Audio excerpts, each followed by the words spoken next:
Ambassador Zethkar walked slowly into the great meeting hall of the Galactic Council. His blue skin shimmered under the soft lights as he took his place at the curved table.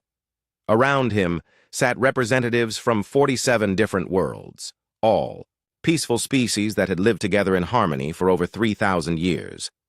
The meeting hall was huge, with walls made of crystal that showed the stars outside.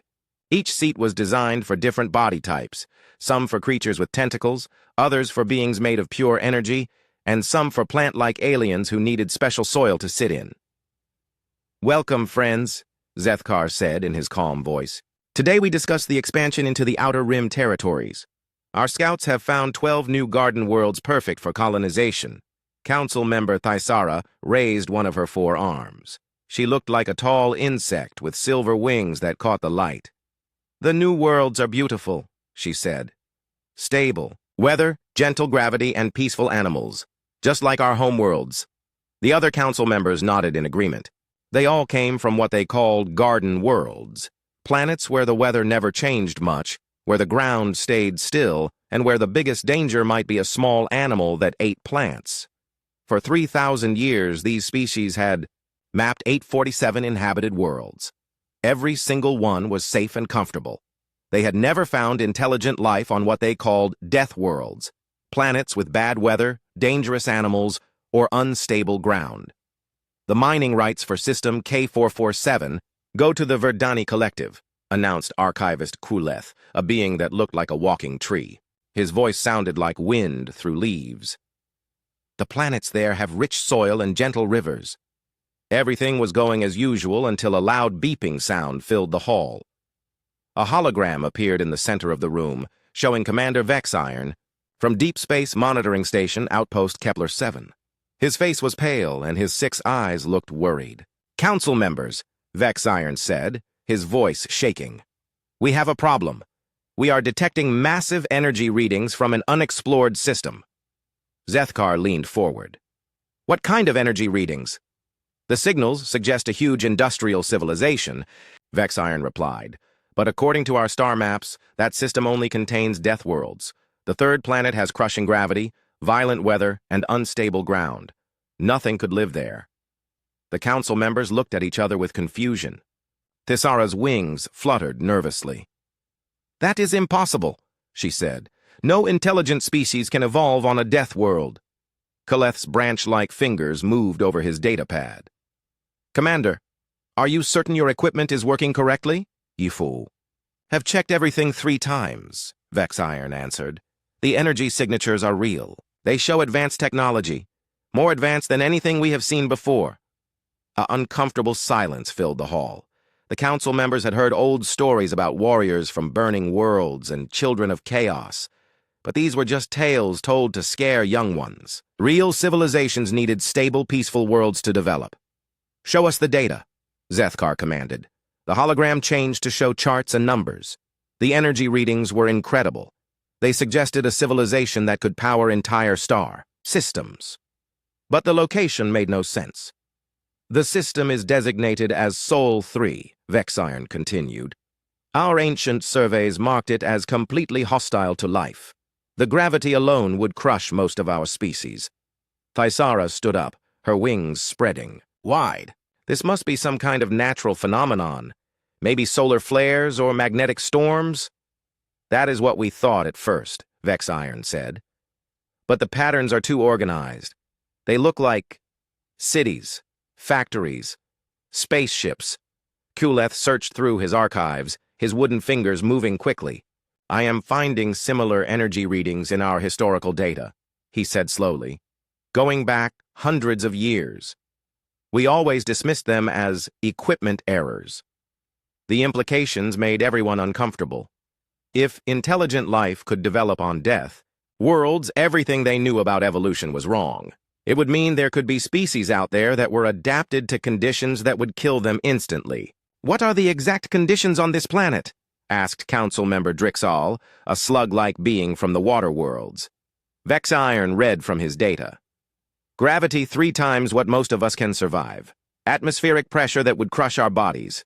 Temperature swings of over 100 degrees, regular earthquakes that split continents, storms with winds that move at incredible speeds. Several council members made sounds of horror. The Lumari representative, a being of pure light, flickered, in distress. No life could adapt to such conditions and still develop intelligence. Yet the readings are there, Vex Iron insisted. And they are getting stronger. Whatever is on that world is becoming more active. Zethkar thought carefully. As the senior ambassador, he had to make a decision that could affect the entire galaxy. "We will send a standard reconnaissance mission," he finally said. "A peaceful approach following all first contact protocols." "Are you sure that is wise?" Thisara asked. "If there really is something there." "The galaxy has been peaceful for 3,000 years, Zethkar replied. "Any species that achieves space travel must be civilized. Even if they come from harsh conditions, they will surely want peace and cooperation." The other council members agreed. They had never met a species that was not peaceful and reasonable. Every civilization in the galaxy followed the same pattern. They developed on garden worlds, learned to work together, and joined the galactic community as friends. "Captain Kelthera will lead the mission," Zethkar decided. "She has experience with first contact situations. Her ship Harmony's Edge is equipped with translation devices and diplomatic gifts." As the meeting ended, none of the council members realized they had just made the most important decision in galactic history. They were about to discover that their comfortable understanding of the universe was completely wrong. Far away, on a small blue and green planet circling a yellow star, billions of creatures went about their daily lives. They had no idea that they were about to become the galaxy's greatest nightmare, or that their entire existence was considered impossible by the rest of the universe. The humans continued building, fighting, surviving, and thriving on their hostile world, completely unaware that peaceful aliens were about to discover them. Captain Jake Morrison was drinking his morning coffee when the strange signals started coming through the communication system of the UES Defiance. He was a tall man with gray hair and tired eyes, having spent 15 years patrolling the edge of human space looking for signs of alien life. "Captain," called Communications Officer Ben Taylor from his station, "you need to hear this. We are getting signals on multiple frequencies. They are not human." Jake nearly dropped his coffee cup. After decades of searching the stars, this was the moment humanity had been waiting for. "Put it on the main screen," he ordered. The bridge filled with strange sounds, musical tones, mathematical sequences, and what sounded like attempts at communication. Dr. Lisa Grant, the ship's scientist, rushed to her computer and started working. "It is definitely artificial," Lisa said, her fingers flying over the keyboard. "The patterns are too complex to be natural. Someone is trying to talk to us." Ben adjusted his headset.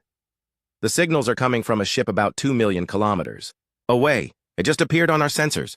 Jake felt his heart racing. First contact with an alien species. This would change everything for humanity. "Can we respond to them?" "I think so," Lisa replied. "They are using basic mathematical concepts. See this pattern?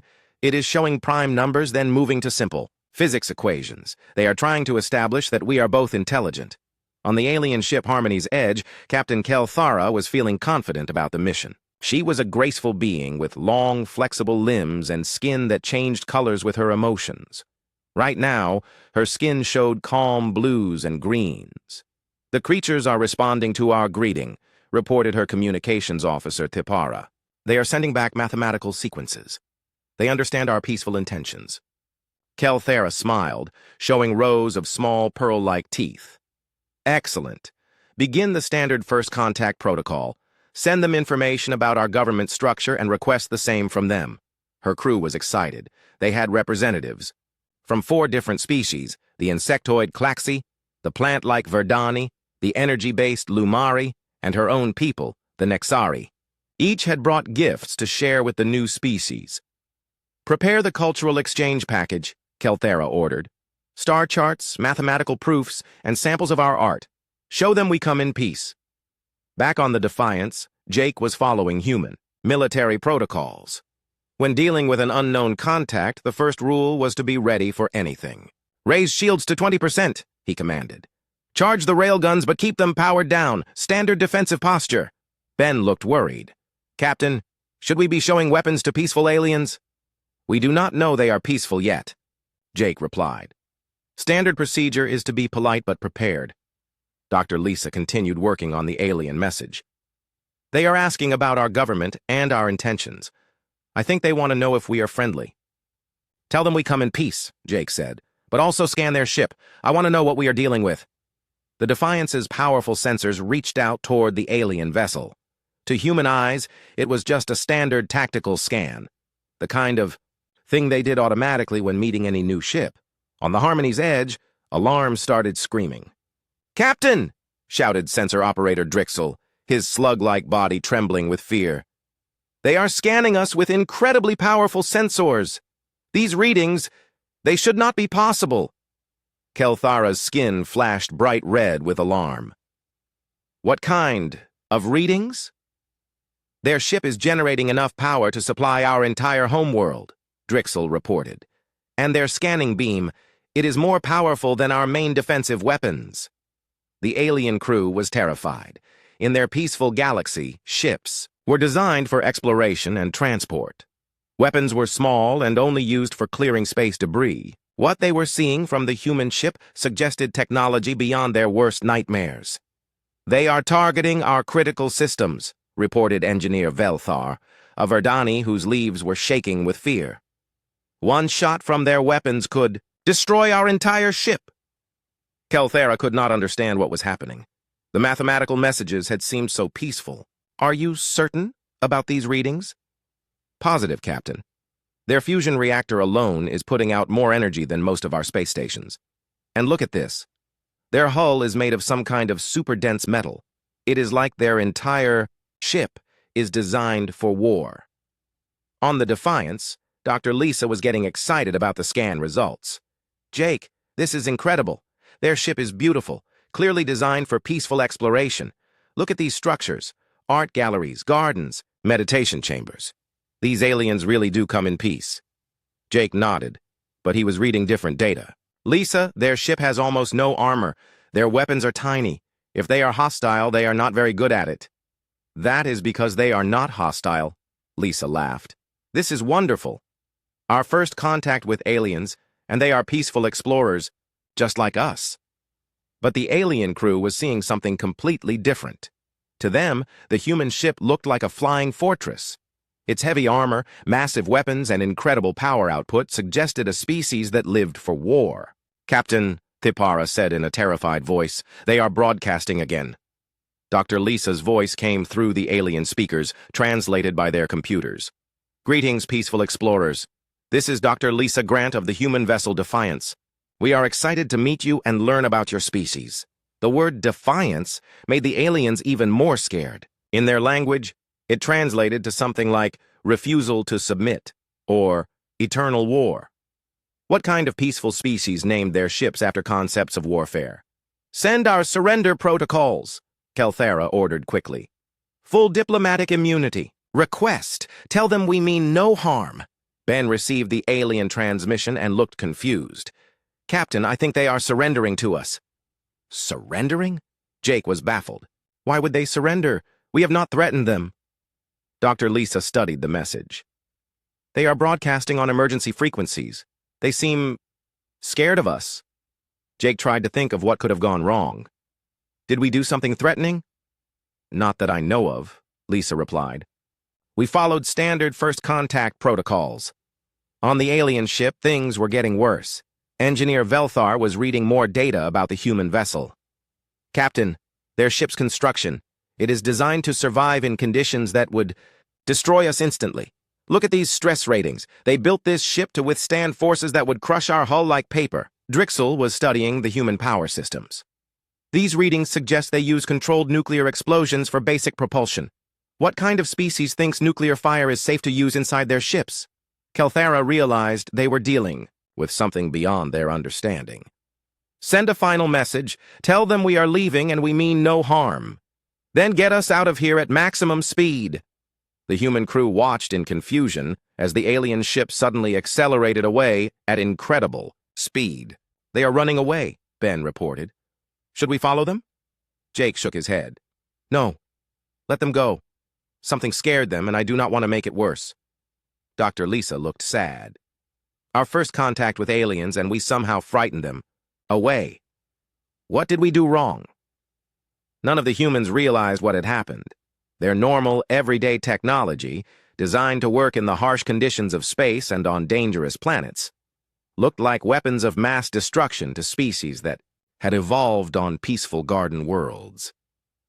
As the Harmony's Edge raced back toward Galactic Council space, Captain Kel Thara prepared her report. She had encountered something that should not exist.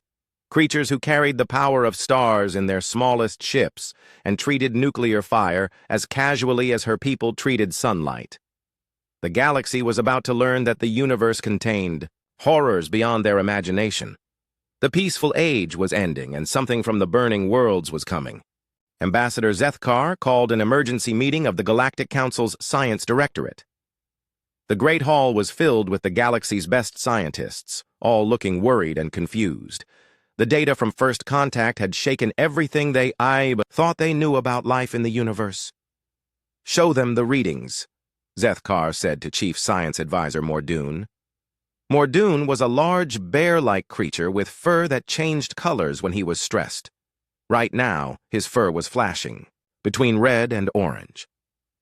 "The data from Captain Kelthera's encounter does not make sense," he said. "According to our understanding of physics and biology, what we detected should be impossible." He activated the holographic display. Numbers and charts filled the air above the meeting table. The alien vessel, they call themselves humans, was generating power levels that exceed our most advanced space stations. Their hull density suggests materials stronger than anything in our databases. Dr. Silandra of the aquatic depths raised one of her tentacles. She lived underwater on her home world and needed a special tank to attend meetings. Could they have developed artificial enhancement? Perhaps they use machines to boost their natural abilities. "That is what we thought at first," Mordoon replied. "But then we received this." The display changed to show a new transmission. It was from Dr. Elena Rodriguez, a human scientist aboard a ship called New Horizons. She was a small woman with dark hair and kind eyes, speaking in a calm, friendly voice. "Greetings from humanity," Elena's recorded message said. "We are excited to establish peaceful contact with your civilization. To help you understand us better, I am sending basic information about our home world, Earth." The alien scientists leaned forward as data about Earth appeared on the screen. At first, the numbers seemed normal. Then they started to understand what they were seeing. "Gravity, 9.8 meters per second squared," Elena's voice continued cheerfully. "That is about 3 times what most of you probably consider normal."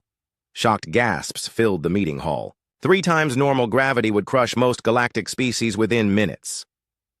"Atmospheric pressure, 101.3 kilopascals at sea level," Elena went on. "Our air is thick and heavy, perfect for supporting our active lifestyle." Mordoon's fur turned, bright red. The atmospheric pressure Elena described would collapse the respiratory systems of almost every known species. "Our planet experiences regular weather events," Elena continued, smiling as if she was describing something pleasant. "Hurricanes with winds up to 300 kilometers per hour, earthquakes that can split continents, and temperature ranges from -80 to +70 degrees Celsius." The meeting hall fell silent. Dr. Silandra's tentacles went pale with shock. The weather Elena described so casually would be considered catastrophic disasters on any civilized world. "She is describing a death world," whispered xenobiologist Thipple, a crystalline being whose body was flickering with stress patterns. "But she talks about it like it is normal." Elena's message continued. "Our oceans cover 71% of the planet's surface and can be over 11 kilometers deep.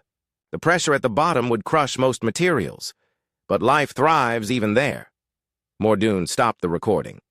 "Do you understand what this means?" he asked the assembled scientists. "These humans did not just survive on a death world. They evolved there. Every single adaptation they developed was in response to conditions that would kill us instantly." Dr. Zafari of the Desert Worlds stood up. Her sand-colored skin was rough and hard, adapted to her planet's mild heat and dry winds. Even she looked terrified. "No wonder their technology seems so aggressive. They had to build everything to survive in hell." Look at this, Mordoon said, bringing up new data. We analyzed the materials their ship is made from.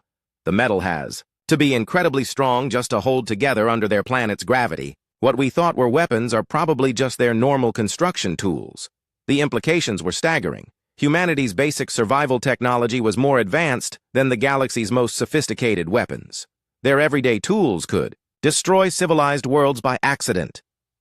There is more, Mordoon continued grimly. We found historical records of energy signatures from human space going back over 200 years. They have been developing technology for generations while living in conditions we considered impossible for intelligent life. Dr. Elena's recording started again. We have been exploring space for several decades now, she said happily. Our ships are designed to handle the harsh conditions we face every day on Earth, so space travel is actually quite peaceful for us. The alien scientists realized that what humans considered peaceful space travel involved technology that could accidentally destroy entire star systems. Show them the physical data, Zethkar ordered. Mordoon brought up information about human biology. Based on their gravity and atmospheric conditions, we can estimate their physical capabilities. The average human is approximately 3 times stronger than our strongest species.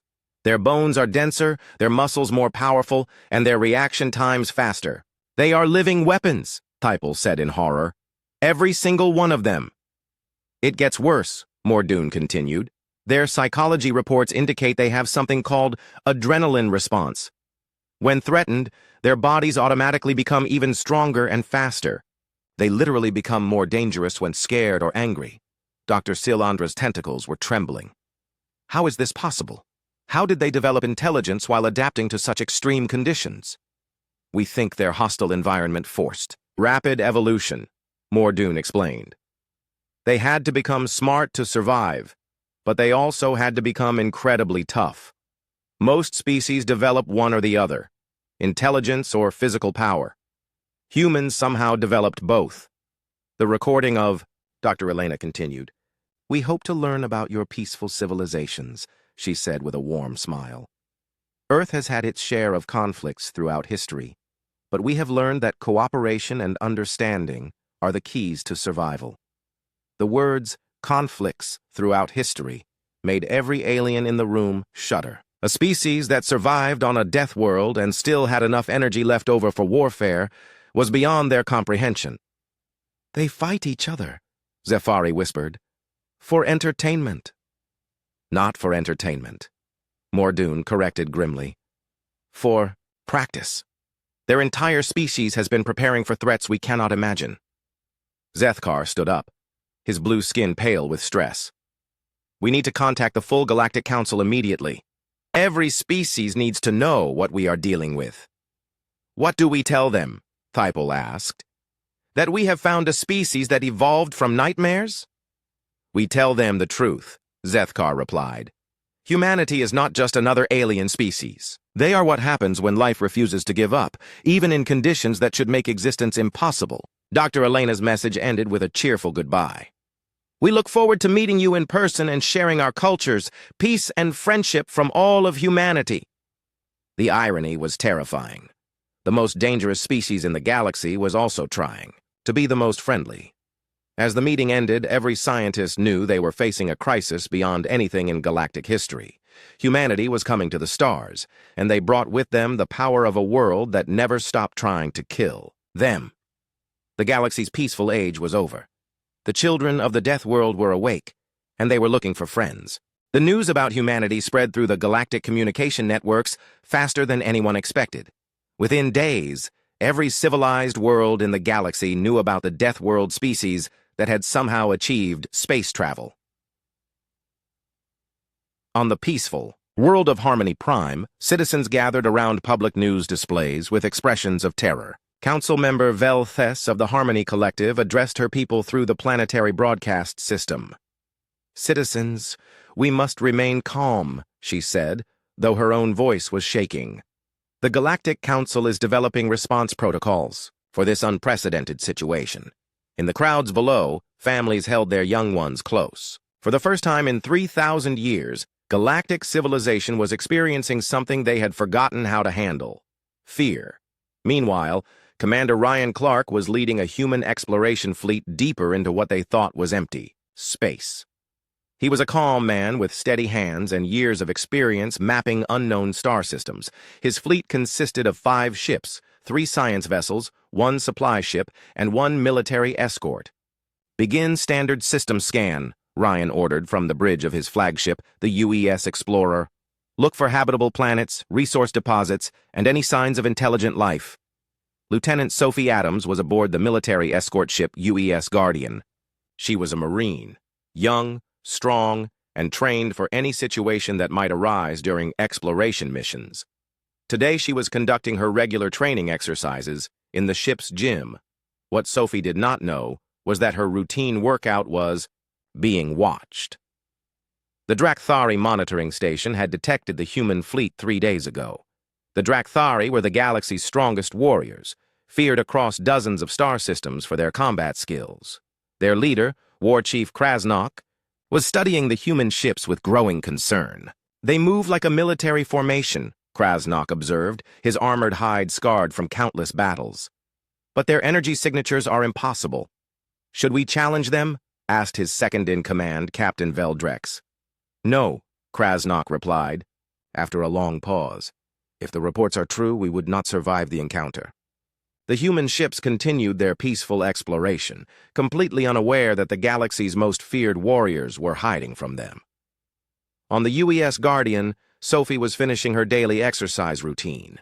She lifted weights that would crush most, alien bones, ran on a treadmill at speeds that would be impossible in normal gravity, and practiced combat moves designed for Earth's harsh conditions. Unknown to her, the Drakthari sensors were recording everything. "Look at this," Veldrex said, his voice filled with disbelief. "The small female is lifting over 3 times her body weight, in crushing gravity." Krasnok watched the footage with professional interest. "Her movements are precise and controlled. She is not straining. This is normal for her." "Impossible," Veldrex muttered. "Our strongest warriors could not match those feats." The recording showed Sophie sparring with a combat robot.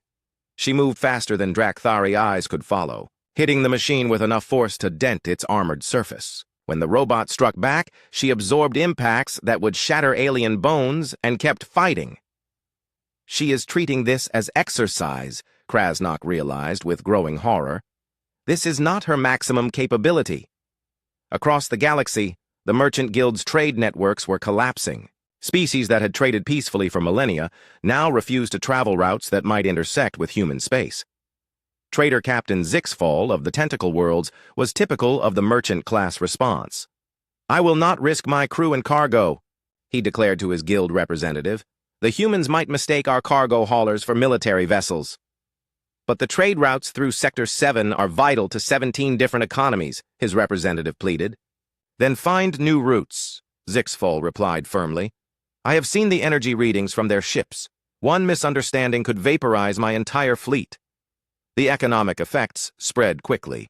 Planets that depended on interstellar trade began hoarding resources. Stock markets crashed as investors fled anything connected to space commerce. For the first time in galactic history, fear was driving economic policy. Dr. Paul Martinez, a human historian aboard the UES Scholar, was trying to help calm the situation. He had prepared a cultural exchange package designed to show humanity's peaceful intentions. "I am sending historical documents about human civilization," Paul transmitted to the Galactic Cultural Exchange Network. "These should help you understand our development and peaceful goals." What Paul did not realize was that his helpful historical documents were making things much worse. The aliens watched recordings of World War II and saw humans casually using weapons that could level cities. They studied the American Civil War and concluded that humans fought massive conflicts for entertainment. The documentation of the Roman Empire convinced them that humans considered conquest and slavery to be normal behavior. "They have been preparing for galactic warfare for thousands of years," concluded cultural analyst Mipthara of the Crystal Worlds. "Every conflict in their history was training for larger battles." The footage of human sports particularly terrified alien observers. They watched football and saw armored warriors charging at each other for no apparent reason. Boxing looked like ritualized combat training, Even peaceful activities like rock climbing showed humans deliberately putting themselves in deadly danger for fun.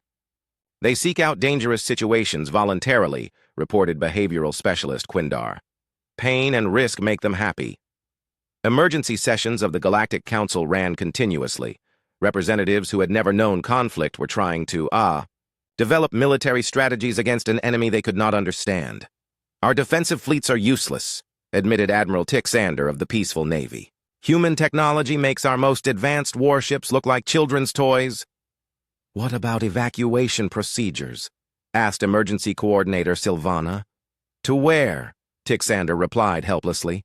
They can travel anywhere we can go and faster. Ancient emergency protocols that had been unused for millennia were activated across dozens of worlds.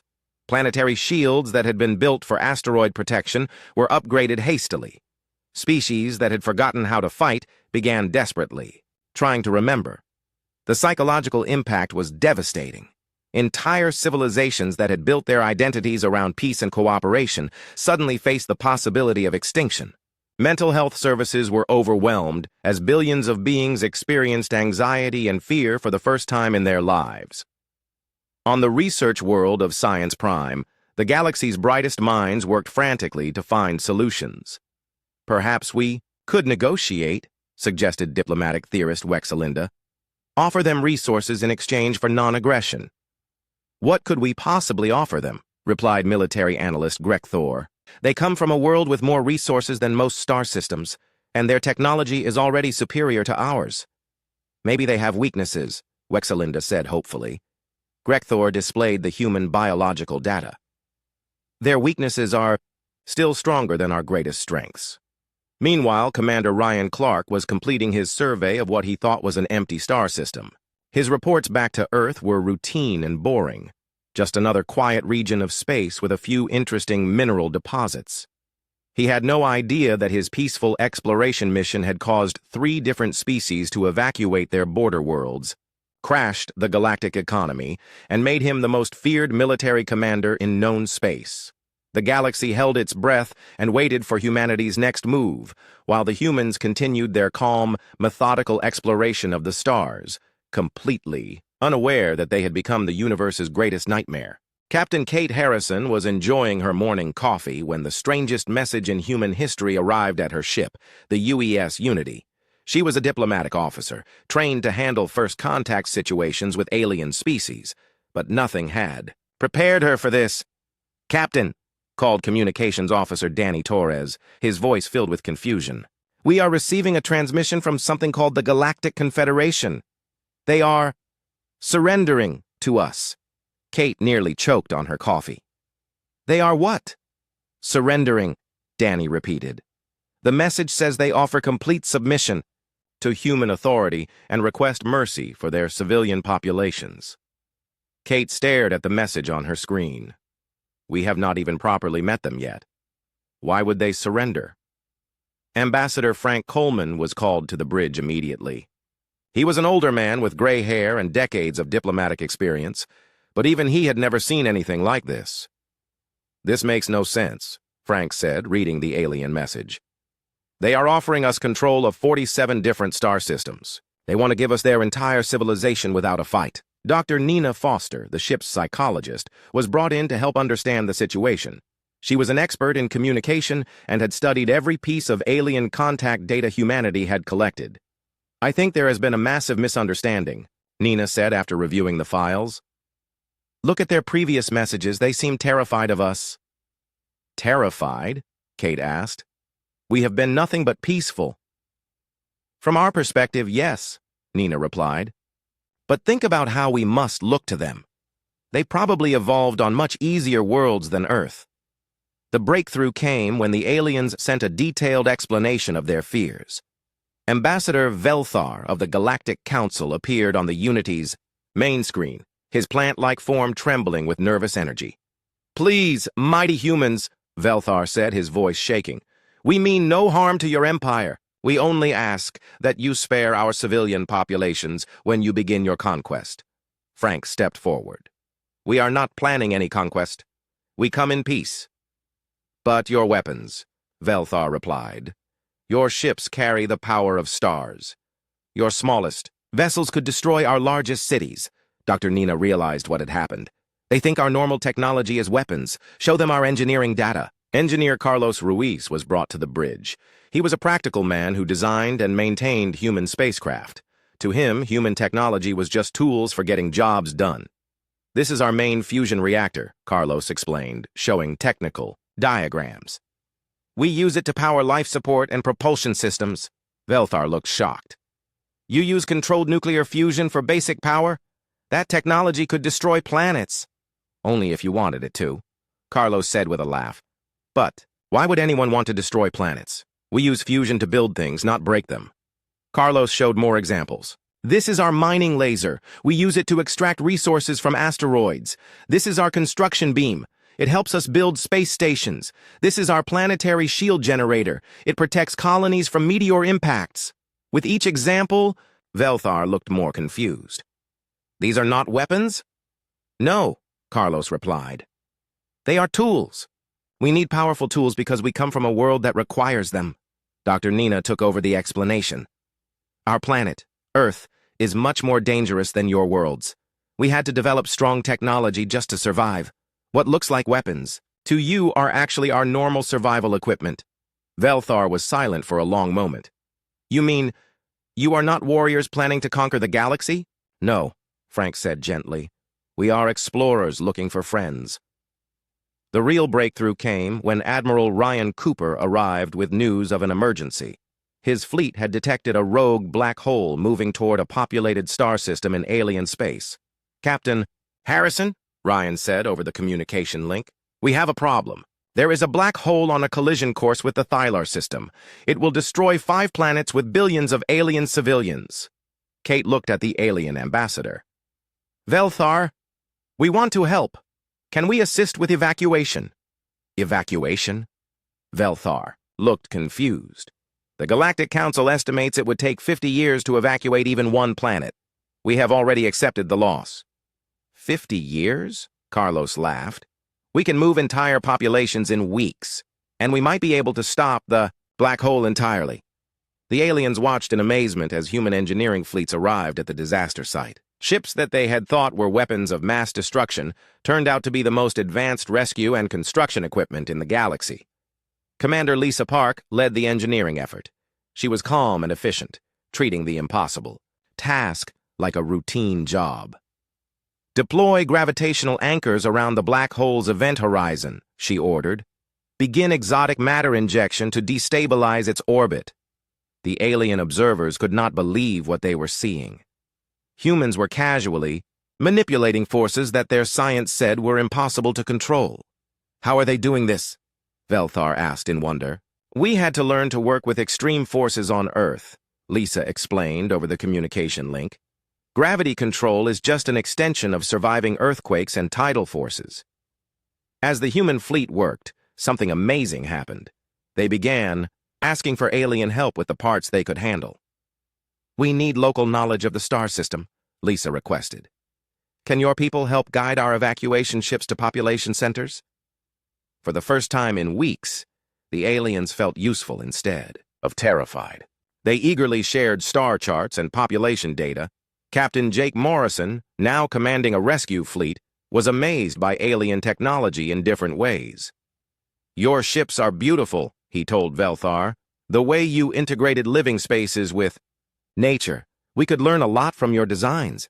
The evacuation became a joint effort. Human ships provided the heavy lifting power, while alien vessels offered comfort and care for the displaced populations. Human engineering stopped the black hole, while alien diplomats helped coordinate the massive relief effort. Dr. Elena Rodriguez, the same scientist who had accidentally terrified the galaxy with her descriptions of Earth, worked alongside alien researchers to understand the black hole phenomenon. This is fascinating, Elena said to her new alien colleague, Dr. Thippel. Your gravitational math is completely different from ours. You approach space-time from directions we never considered. And your engineering makes our theories practical, Thippel replied. Together we can accomplish things neither of our species could do alone. As the crisis ended and billions of alien lives were saved, the mood throughout the galaxy began to change. Fear transformed into wonder, and terror became respect. Ambassador Zethkar addressed the Galactic Council for the last time under the old system. "We have learned something important about our new neighbors," he said. "Yes, humans are incredibly powerful, but they use that power to protect and build, not to destroy."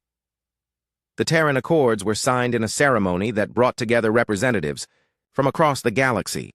Humanity officially joined the galactic community, but in a unique role. "We propose that Earth and her people serve as the galaxy's emergency response force," Frank Coleman announced. "When the universe itself becomes dangerous, humanity will handle it." Captain Kate Harrison watched the signing ceremony with pride. "We are not conquerors," she said to the assembled aliens. "We are the galaxy's problem solvers."